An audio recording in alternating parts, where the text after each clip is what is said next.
자손은 심이 많은 가축대를 가졌더라. 그들이 야셀 땅과 길르앗 땅을 본즉 그곳은 목축할 만한 장소인지라.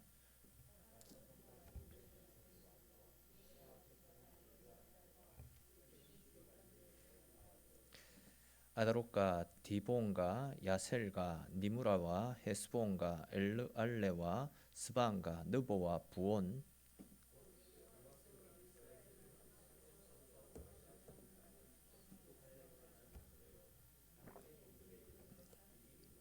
같이 읽겠습니다.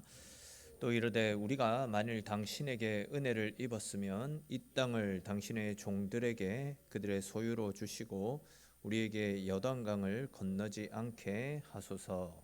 아멘. 지난 시간에 우리가 살폈던 것처럼 이스라엘은 미디안을 치는 것을 시작으로 가나안 행군을 본격적으로 시작했습니다. 그 전쟁에서 이스라엘은 크게 승리했고 수많은 전쟁 포로와 또 수많은 전리품들을 취할 수 있었습니다. 그 모습을 보고 모든 이스라엘 백성들이 크게 기뻐했죠. 근데 이제 유독 모세는 기뻐하지 않고 오히려 크게 화를 내었더랬습니다. 왜 그렇게 모세가 화를 내었습니까? 그것은 지금 이스라엘이 포로로 끌고 왔던 이 미디안 여인들 중에서는 이스라엘의 남자를 깨워서 성적 범죄와 우상 숭배의 죄를 범하도록 이스라엘 남자들을 꼬드겼던 여인들이 태반이었습니다. 그런 여인들을 가만히 살려두어서 자기들 옆에 두고 또 노예로 삼거나 아니면 첩으로 삼게 된다라고 한다면 이 여인들이 언젠가는 돌변해서 이스라엘 남자들을 유혹할 겁니다. 그렇게 되면 또 이스라엘 남자들은 그 여인들의 유혹에 넘어가서 또다시 범죄할 가능성이 굉장히 높아지지 않겠습니까? 그렇게 되면 이제 24,000명이 아니라 진짜 이스라엘이 멸망할 가능성도 농후하다라고 말씀드릴 수 있습니다. 또한 지금 이 여인들이 임신을 한 상태에서 미디안에 실을 가지고 있다라고 한다면 그 아이들이 커가지고 이스라엘을 향한 복수의 칼날을 갈지 않겠습니까? 그런 관점에서 생각해 볼 때 이 여인들을 살려두거나 아니면 남자 아이들을 살려두는 것은 또 다른 죄의 불씨를 키우는 것이나 마찬가지다, 이렇게 말씀드릴 수 있습니다. 이에 모세는 죄의 불씨가 될 수 있는 여인들과 남자 아이들은 아무리 갓난아기라고 할지라도 모두 죽여야 된다, 그렇게 명령했습니다.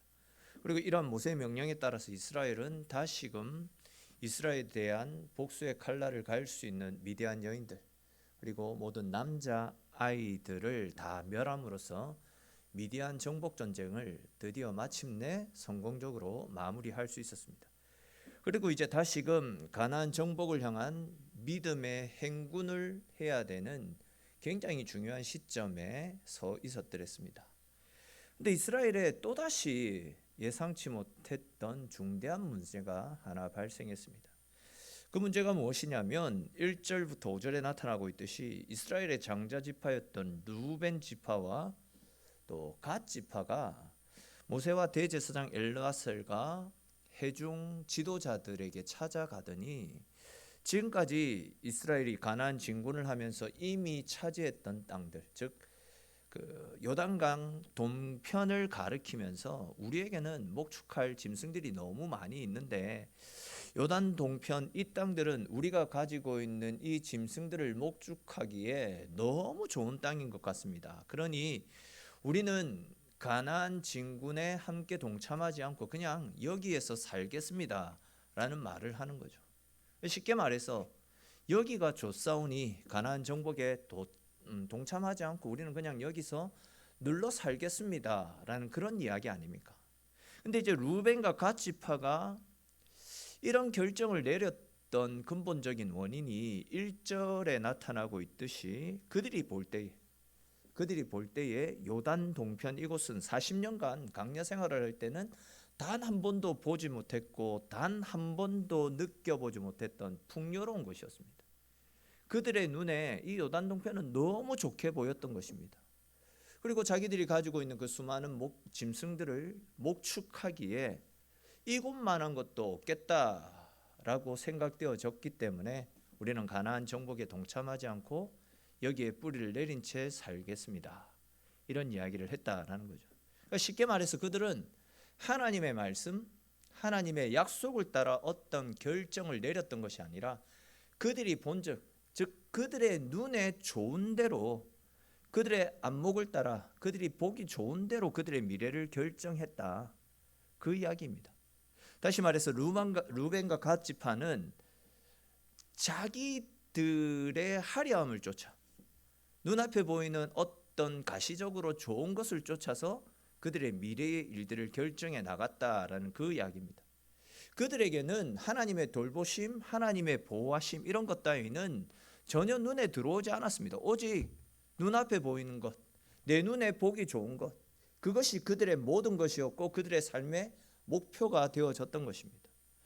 사실 그들이 보기에는 가나안 동편의 그 땅들이 목축하기도 좋고 살기에 좋은 땅인지 모르겠지만, 그들이 보기에는 그렇게 좋아 보일지 모르겠지만 중요한 것은 그 땅은 하나님이 약속하신 땅이 아니었잖아요. 즉 요단 동편의 그 땅은 하나님의 임재가 머물러 있는 땅이 아니었습니다. 하나님이 그들에게 주시겠다라고 약속하신 그 땅이 아니었다라는 거죠. 이스라엘이 가나안 땅으로 가야 했던 이유가 무엇입니까? 가나안 땅이야말로 하나님이 그들에게 주시겠다라고 약속하셨던, 이미 아브라함 때부터 이스라엘 민족에게 줄 것이다라고 이미 약속되어진, 예언되어진 땅이 가나안 땅이었습니다. 여러분, 진짜 먹을 것이 가나안 땅에 많아서 살기가 좋아서 이스라엘이 가나안 땅에 가는 것이 아니었습니다. 그럼에도 불구하고 그들이 눈에 보기 좋은 가나안 동편이 아니라 가나안으로 가야 됐던 이유는 말씀드린 그대로 그곳에 하나님의 임재가 있고 그곳이 하나님이 약속하신 땅이고, 그렇기 때문에 그곳에 하나님의 은혜가 넘쳐나기 때문에 그들은 가나안을 향해서 달려가야 했다라는 거죠. 우리가 잘 알고 있는 그 창세기 13장 말씀에 보시면 아브라함과 그의 조카 롯이 서로 소유가 너무 많아져 가지고 함께 살 수 없는 상황에 놓이는 장면이 나타나지 않습니까? 즉 아브라함과 조카 롯에게 소와 양과 같은 짐승들이 굉장히 많이 있는데 그 지역에는 먹을 풀이 적은 겁니다. 그러다 보니까 아브라함의 수하에 있는 목종들, 그리고 롯의 수하에 있는 목동들이 서로 자기 짐승들에게 더 많은 풀을 먹이겠다고 서로 다투는 일이 비일비재하게 일어나고 있었습니다. 그런 이유로 그들은 어쩔 수 없이 서로가 서로에게 피해를 입히지 않는 다른 곳을 찾아 이주를 해야 되는 상황에 몰리게 되었죠. 그때 아브라함은 롯에게 네가 먼저 네 갈 길을 선택해라. 네가 동을 선택하면 나는 서를 선택할 것이고 네가 서를 선택하면 나는 동을 선택할 것이다. 이렇게 말하면서 선택권을 조카 롯에게 양보를 했습니다. 그러자 이제 롯은 자기의 눈을 들어 본즉 소돔 땅을 바라보게 됩니다. 그리고는 소돔 땅을 선택했습니다. 자기 눈에 보기 좋았던 소돔 땅을 선택했던 거죠. 근데 이제 창세기 13장 10절에 이 표현이 나타나는데, 창세기 13장 10절에 나타나고 있는 눈을 들어 본즉이라는, 눈을 들어 본즉, 이 표현을 원어상으로 보게 되면 오늘 본문과 똑같은 표현으로 능동태가 사용된 것을 확인할 수 있습니다. 그러니까 이 말씀을 달리 표현하면 롯 스스로가 자기의 눈을 열었다라는 그 이야기죠. 좀 자세히 표현하면 우리 그리스도인들은 내 시야, 내 생각이 아니라 하나님의 눈으로 세상을 바라보고 하나님의 시선이 향하는 곳으로 우리의 시선이 향해야 되는데, 당시 롯은요 자기의 눈을 열어서, 또 루벤과 갓도 자기들의 눈을 열어서 하나님이 보시는 곳이 아니라 다른 곳, 자기 눈에 좋은 것을 바라보고 있었다라는 겁니다. 그렇게 하나님의 약속하신 땅이 아니라 인간적인 눈으로 소돔 땅을 선택했던 롯의 최후가 어떻게 됩니까? 그는 소돔에서 전 재산을 다 잃어버립니다. 그의 아내와 사위들은 불신앙으로 인해서 아내는 소금 기둥이 되고 사위들은 소돔과 고모라에 떨어진 유황불에 맞아 다 죽어버리지 않습니까?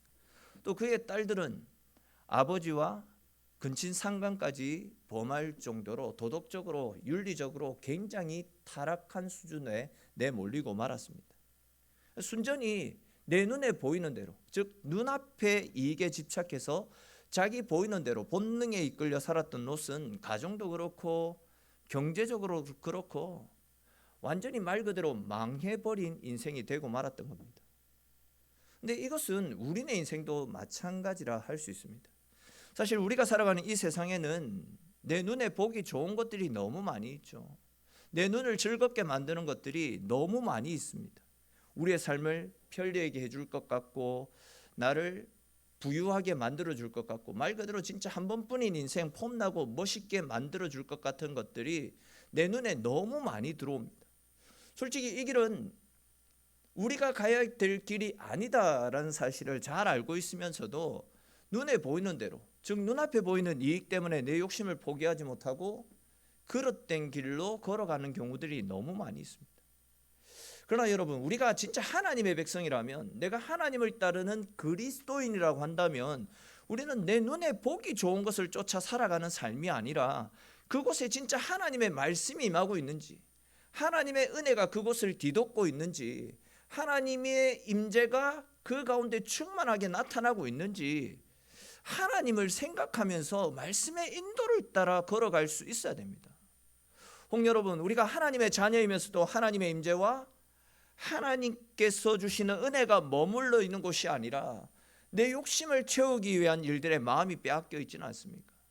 또한 하나님이 원하시지 않는 곳에 마음을 두고 그곳에 드나들고 있지는 않는지, 또 먹어서는 안 될 것을 먹고 봐서는 안 될 것을 보고 해서는 안 되는 일들을 하고 있지는 않는지, 내 시선이, 내 관점이 무엇을 바라보고 무엇을 추구하며 살아가고 있는지 우리 스스로를 진짜 진지하게 한번 돌아볼 필요가 있습니다.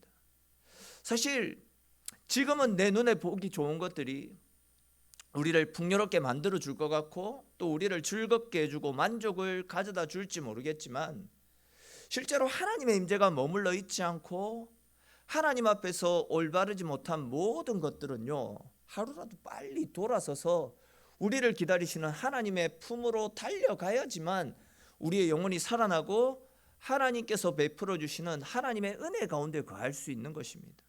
하나님의 뜻이 아니라면, 하나님의 임재가 머물러 있지 않는 곳이라고 한다면 진짜 아무 소용이 없습니다. 아무리 넓고 풍부해 보이는 요단의 동편도 하나님의 임재가 없고 그분의 마음이 그곳을 향하지 않는다라고 한다면 아무리 그 땅을 차지하고 있어도 아무 소용이 없는 겁니다. 그렇기 때문에 우리는 그 어떤 일이 있다 할지라도 우리에게 주신 하나님의 말씀, 하나님의 말씀에 목숨을 걸고 말씀대로 살겠다라는 믿음의 각오를 하고 믿음의 행진을 할 수 있어야 됩니다. 세상 것들 또한 말씀이 아닌 것들에 내 영혼이 팔려서는 안 됩니다. 거기에 속아서는 큰일 난다라는 거죠. 그러므로 여러분, 내가 서 있는 자리에서 또한 내게 주어진 시간 속에서 내 눈에 보기 좋은 것들을 쫓아 살아갔다라고 한다면 과감하게 믿음으로 그 일들을 모두 내려놓으시기를 바랍니다. 무엇을 하나 하더라도 영원히 남을 수 있는 일, 진짜 하나님이 기억하시는 영광스럽고 복된 일들에 우리의 인생을, 우리의 삶을 투자하시기를 바랍니다. 진짜 단 하나라도 하나님께서 기뻐하시고 우리의 이름이 하늘 생명책에 기록될 수 있는 의미 있는 일, 가치 있는 일, 거기에 우리의 시간을 투자할 수 있어야 됩니다. 다시 말해서 예수님의 이름을 내 삶의 표대로 삼고 그분의 말씀을 믿음으로 한번 붙잡고 살아가 보십시오. 비록 그 길이 미련해 보이고 더디게 가는 것 같다 싶을지라도, 또한 세상에서 높아지거나 인정받지는 못한다 할지라도 그 길을 주님이 인정하시고 그 길을 주님이 높여주시기 때문에 그 길을 걷는 모든 자들 가운데 하나님이 주시는 평안, 하나님 주시는 은혜가 넘쳐나게 될 것입니다. 그러므로 저와 여러분들 모두가 어떤 상황 가운데 놓여 있다 할지라도 하나님이 바라보시는 것을 바라보시고 하나님이 생각하시는 것을 함께 생각하시고 언제나 하나님이 계신 그곳을 향해서 믿음의 선한 경주를 쉬지 않고 달려나가시는 저와 여러분들의 삶이 될 수 있기를 주님의 이름으로 축원합니다. 또 이제 이어지는 말씀을 보시면 루벤과 갓 지파의 이기적이고 어처구니 없는 이런 행동에 모세가 불같이 화를 내는 장면이 나타납니다. 모세가 이들에게 화를 내었던 이유는 뭐 여러 가지가 있겠지만 저는 한 두 가지 정도로 말씀드리고 싶은데, 그 첫 번째 이유는 앞에서 살펴본 것처럼 이들이 진짜 눈앞에 보이는 현실에 안주한 채 가나안 땅을 너희에게 주겠다라는 그 하나님의 약속, 이 땅이 너희에게 약속된 은혜의 땅이다, 그 땅을 정복하라라는 하나님의 약속을 잊은 채 믿음 없는 행동을 했기 때문에 화가 났던 것이고, 또 다른 이유는 말 그대로 그들의 이기적인 모습 때문에 화가 났습니다. 보십시오 여러분, 지금 모두가 본격적으로 가나안 정복을 위해서 그렇게 달려가고 있는 이런 상황에서 특별히 이제 단 한 사람의 사상자도 나지 않고 미디안을 완전히 정복하지 않았습니까? 말 그대로 지금 이스라엘의 사기는 하늘을 찌르는 것과 같은 굉장한 사기를 가지고 있습니다. 근데 갑자기 루벤과 갓이 우리는 가축들이 많은데 이 가축들을 데리고 요단강을 건너가기도 힘들고, 그런데 보니까 여기 요단 동편에는 가축들을 먹일 수 있는 풀들도 많고 목축하기에 너무 좋으니까 우리는 가나안 정복에 동참하지 않고 이제 여기에서 빠지겠다, 이런 말을 하니까 다른 지파들 입장에서 얼마나 김이 빠지겠습니까? 사실 지금 그들이 정착하려고 하는 그 땅이, 요단 동편이 루벤, 갓 이 두 지파의 힘으로 얻은 것이 아니지 않습니까? 12지파, 즉 이스라엘 모든 지파가 죽을 힘을 다해서 죽을 각오로 싸워가지고 하나님의 은혜 속에서 얻은 땅이었지 않습니까? 근데 그 땅을 목축하기에 좋은 넓은 땅이니까 우리가 차지하겠다, 그렇기 때문에 우리는 더 이상 이 전쟁에 참여하지 않겠다. 그러니 가나안 땅에서 너희가 찢고 볶든 우리 알 바 아니니 너희들만 올라가서 전쟁에 임하라. 우리가 목적하는 바를 이루었기 때문에 다 됐다. 그냥 굉장히 말 그대로 비상식적인 행동 아닙니까? 일반적인 상식을 가지고 있는 사람이라면 절대 이런 말들을 할 수 없는, 진짜 어처구니 없는 행동들입니다. 이에 모세가 화가 나가지고 루벤과 갓 지파를 향해서 뭐라고 합니까? 우리 7절 말씀 한번 읽어봅시다. 7절에 기록된 말씀 같이 읽겠습니다. 너희가 어찌하여 이스라엘 자손에게 낙심하게 하여서 여호와께서 그들에게 주신 땅으로 건너갈 수 없게 하려 하느냐. 아멘. 무슨 이야기입니까? 그냥 말 그대로죠. 너희들 왜 이런 이기적인 행동으로 다른 사람들의 사기를 떨어뜨리려고 하느냐, 이 말입니다. 여기에 보시면 낙심하게 하여서라는 표현이 나타나는데, 이 표현을 원어로 살펴보면 테니운이라고 해가지고 테니운이라는 단어를 2번 반복하고 있습니다. 반복하고 있다, 강조하는 거죠.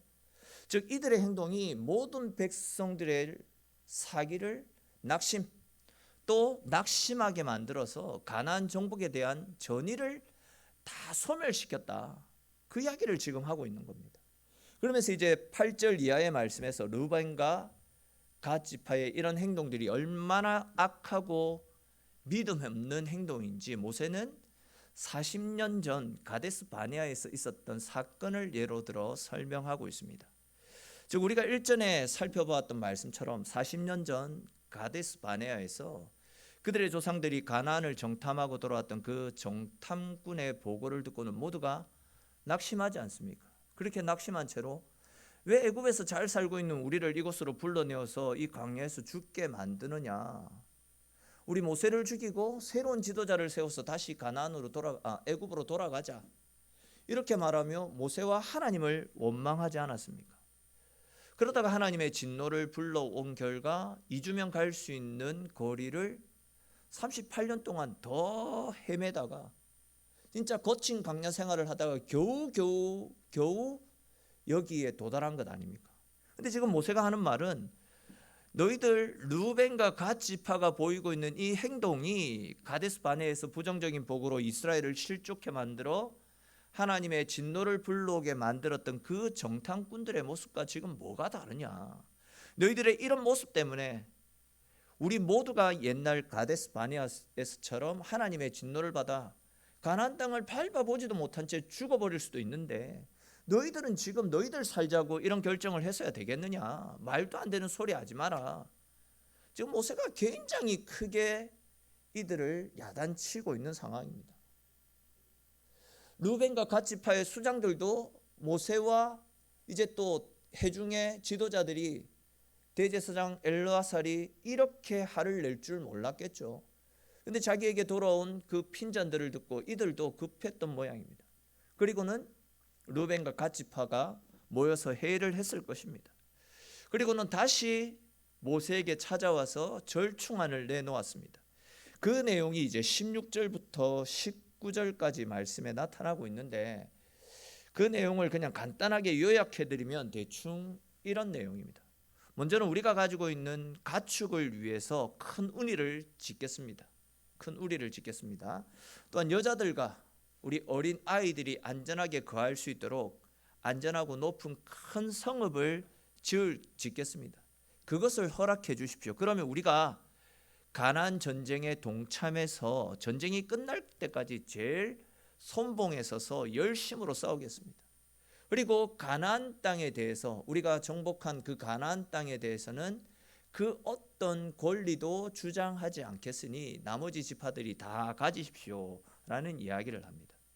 또 이제 거기에 대해서 32장 39절에서 42절 말씀에도 보시면, 우리가 훗날 차지하게 될 요단 동편의 땅 중 일부를 므낫세 지파에게도 그 일부를 나누어 주겠다, 이렇게 말하는 것을 볼 수 있습니다. 그러니까 요단 동편을 원래는 루벤과 갓만 가지려고 했잖아요. 근데 거기에다가 므낫세 지파에게도 이 땅을 나누어 주겠다라고 제안을 하고 있는 겁니다. 그러니까 루벤과 갓 지파의 제안은 사실 이스라엘 백성들 입장에서는 굉장히 파격적인 제안이라고 할 수 있습니다. 그렇지 않습니까? 가족들과 가축들을 위해서 안전한 성읍을 지을 수 있도록 시간만 허락하면 이제는 자기들이 전쟁의 최전방에 서가지고 끝까지 싸우겠다. 우리가 전쟁을 하는데 앞장서겠다. 목숨 걸겠다. 그리고 그렇게 차지한 가나안 땅에 대해서는 그 어떤 권리도 주장하지 않을 것이며, 우리가 차지하겠다고 하는 이 땅에 므낫세 지파도 함께 거할 수 있도록 땅을 내어주겠다. 자, 이스라엘 입장에서는 전혀 손해볼 것 없는 굉장한 제안을 루벤과 갓이 했다라는 겁니다. 분명 솔깃한 제안임에 틀림없습니다. 이에 모세가 20절부터 24절에 기록된 말씀처럼 한번 읽어볼까요? 32장 20절부터 24절까지 말씀 조금 긴데 우리 한번 읽어보도록 하겠습니다. 20절에서 24절입니다. 모세가 그들에게 이르되 너희가 만일 이 일을 행하여 무장하고 여호와 앞에서 가서 싸우되 너희가 다 무장하고 여호와 앞에서 요단을 건너가서 여호와께서 그의 원수를 자기 앞에서 쫓아내시고 그 땅이 여호와 앞에 복종하게 하시기까지 싸우면 여호와 앞에서나 이스라엘 앞에서나 무죄하여 돌아오겠고 이 땅은 여호와 앞에서 너희의 소유가 되리라마는 너희가 만일 그같이 아니하면 여호와께서 범죄함이니 너희 죄가 반드시 너희를 찾아낼 줄 알라. 너희는 어린아이들을 위하여 성읍을 건축하고 양을 위하여 우리를 지으라. 그리하고 너희의 입이 말한 대로 행하라. 아멘. 자, 이 말씀이 무슨 이야기냐면, 너희가 만일 이 일을 위해서, 가나안 정복을 위해서 무장을 해서 나가서 싸우면 너희가 했던 이 행동들은 무죄가 될 것이다. 그리고 요단 동편 이 땅도, 너희가 요구하는 이 땅도 너희의 것이 될 것이다. 그러나 그렇게 하지 않으면 너희는 하나님께 범죄했기 때문에 반드시 그 대가를 치르게 될 것이다. 이것을 명심하고 이제 너희는 가서 너희 가족을 위해, 너희 가축들을 위해 성읍을 건축하고 우리를 지어라. 그리고 속히 와서 너희가 말한 대로 전쟁에 참여하라라는 이야기입니다. 그럼 모세가 루벤과 갓 지파에게 건넨 이 말은 결국 이들의 제안을 수용했다라는 것 아니겠습니까? 자, 그런데 여러분, 모세가 루벤과 갓 지파의 제안을 받아들이는 모습 중에 평소 모세의 모습과는 완전히 다른 것이 하나 나타날 겁니다. 혹시 그걸 눈치채셨는지 모르겠는데, 지금까지 우리가 쭉 살펴보았던 것처럼 모세는 백성들이 자기에게 찾아와서 불평을 쏟아내거나 원망을 쏟아낼 때에, 또한 이의 제기를 할 때 항상 했던 행동이 있죠. 그 행동이 무엇이었습니까? 그렇죠, 기도했죠. 문제가 제기될 때마다, 백성들이 항상 불평을 쏟아낼 때마다, 어떤 이의 제기가 있을 때마다 모세는 항상 하나님 앞에 엎드려 하나님의 뜻을 구했습니다. 그리고 하나님 주시는 음성을 듣고 그 음성을 따라 모든 문제들을 처리해 나갔습니다. 그런데 오늘 본문을 보십시오. 모세 자기의 말대로 자칫하면 가데스 바네아 사건처럼 또다시 하나님의 진노를 불러올 수 있는 굉장히 중대한 사건을 결정하면서 그 어디에도 모세가 하나님께 엎드린 장면이 나타나지 않습니다. 수시로 하나님 앞에 엎드려 하나님의 뜻을 구했던 모세였는데, 이번에는 모세 역시도 자기가 보기 좋은 대로, 즉 자기 임의대로 루벤과 갓 지파의 일을 결정해 버리는 것을 볼 수 있습니다. 지금 이 가나안 행군은 모세의 마지막 임무 아닙니까? 말씀드렸던 부분이죠. 그런데 모세에게 맡겨진 마지막 임무 중에 모세가 가장 큰 실수를 범하고 말았던 거죠. 사실 앞에서도 말씀드렸듯이 요단강 동편은 아무리 보기에 좋아도 인간의 눈에 탐욕스럽고 살기 좋은 땅 같아도 이곳은 하나님이 약속하신 땅이 아니지 않습니까? 즉 이곳에는 하나님의 임재가 머무르지 않는 세상적인 땅이었습니다. 세상적인 풍요만 있는 땅이었습니다. 하나님이 약속하신 땅은 이곳이 아니라 가나안이잖아요. 이곳을 향해서 목숨을 걸고 지금까지 달려온 것 아닙니까? 그러했기 때문에 어떻게 해서든지 모든 이스라엘 백성들이 가나안 땅에 들어가서 함께 하나님의 주시는 은혜를 누리며 살아갈 수 있도록 루벤과 갓까지도 모세가 이끌었어야 되는데 기도하지 않고 자기 생각대로, 말 그대로 자기 보기에 좋은 대로 어떤 결정을 내리니까 루벤 지파와 갓 지파는 하나님의 임재가 머무르지 않는, 눈에 보기에만 번듯한 땅에 머무르며 살게 되었던 겁니다.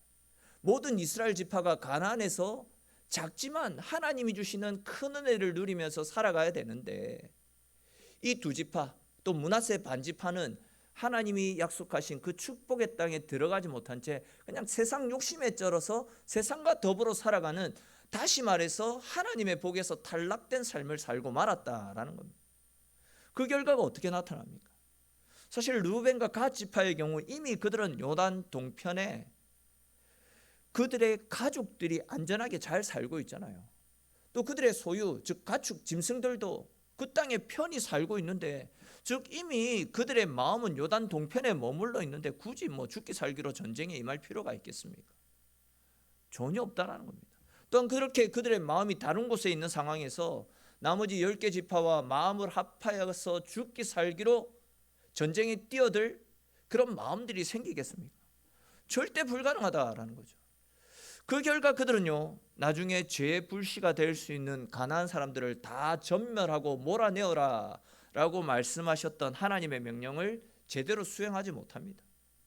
그리고 가나안 민족들을 군데군데 다 살려둡니다. 예를 들어서 루벤과 갓 지파의 사람들은 전쟁을 하는 내내 가족들이 기다리고 있는데 내가 여기에서 죽으면 안 되는데, 이런 생각이 생겨나지 않겠습니까? 그러면 몸을 사려가면서 소극적으로 전쟁에 임했던 것이고, 또 그런 그들을 보면서 다른 지파들은 저들도 그러는데 우리가 굳이 죽을 각오까지 하면서 이 전쟁에 열 올릴 필요가 있나, 이런 생각을 하면서 모두가 전쟁에 소극적으로 임하게 됩니다. 그 결과 완전히 물리치지 못한 가나안의 잔병들이 여기저기에 도사리고 있다가, 그리고 훗날 그 가나안 민족들이 장성해서 이스라엘을 괴롭히고 억압하는 일들이 생깁니다. 사사기 1장 말씀해 보시면 그 땅에 쫓아내지 못한 가나안 민족들이 남아있더라, 이런 표현들이 사사기 곳곳에 나타납니다. 말씀대로 순종하지 못한 결과가 결국 그들의 원수를 키워서 결국 그들 때문에 이스라엘이 고통받는 결과가 나타납니다. 또한 훗날 아수르에 의해서 루벤과 갓 지파, 므낫세 지파 사람들이 제일 먼저 아수르의 포로로 끌려가는 비참한 상황도 맞게 되었다라는 겁니다. 그러니까 조금 다른 관점에서 생각해 보면, 모세가 진짜 중요한 일들을 기도하며 하나님의 뜻을 물었다면 하나님께서는 당연히 르우벤과 갓 지파를 여기에 남겨두지 말고 모두가 약속의 땅으로 올라가서 그곳에서 힘을 합하여서 가나안 사람들을 모두 몰아내고 하나님의 임재가 임하는 그곳에서 은혜의 삶을 살아가라. 하나님은 분명히 그런 말씀을 하셨을 것인데 이 중요한 일을 모세가 기도하지 않고 그냥 결정해 버리는 바람에 훗날 이스라엘 민족이 큰 봉변을 당하는 단초를 열어주고 말았던 것입니다. 그렇습니다, 여러분. 우리는 어떤 중요한 일들을 결정함에 있어서 내가 보기 좋은 대로, 내 눈에 들어오는 대로, 내 생각대로가 아니라 철저하게 하나님의 뜻대로 하나님의 말씀을 기초로 해서 우리의 걸음들을 걸어 나갈 수 있어야 됩니다. 그러한 하나님의 뜻을 알기 위해서 우리는 수시로 기도하며 하나님 앞에 엎드릴 수 있어야 된다라는 거죠. 잘 아시는 것처럼 기도는 하나님과 나를 연결해 주는 영적 무기입니다. 그런 측면에서 생각해 볼 때 우리는 항상 기도함을 통해서 하나님과 수시로 대화하고 수시로 하나님의 응답을 받아서 하나님의 지시를 따라 믿음의 삶을 살아갈 수 있어야 된다라는 거죠. 전에도 몇 번 말씀드렸듯이 우리가 10년을 쫓아다녀도 안 되는 일들을 하나님은 우리가 드리는 10분의 기도를 통해서 다 이루어 가시는 능력이 하나님 아니십니까? 우리의 힘으로 할 수 없는 것도 기도하며 하나님의 답을 구할 때에, 하나님의 능력을 힘입을 때에 순식간에 우리는 상상하지도 못했던 하나님의 특별한 방법들로 그 문제들이 다 해결되어지는 것입니다. 그렇기 때문에 우리는 철저하게 우리의 생각들, 우리가 바라보는 우리의 시선들을 내려놓고 하나님 앞에 기도함으로 하나님과 대화하고 하나님의 도우심을 힘입고 살아가는 지혜롭고 현명한 삶을 살아갈 수 있어야 된다라는 것이죠. 그러므로 저와 여러분들 모두가 오늘 나눈 이 말씀들을 꼭 기억하시고 진짜 내 눈에 보기 좋은 대로, 내 생각대로, 내 의지대로 내 이익을 쫓아 살아가는 삶이 아니라 언제나 기도하고 언제나 하나님을 찾으심으로 하나님이 열어주시고 하나님이 함께 하시는 하늘 은혜 가운데 거하는 하나님의 축복이 내 삶 가운데 넘쳐나는 복된 삶이 될 수 있기를 주님의 이름으로 축원합니다.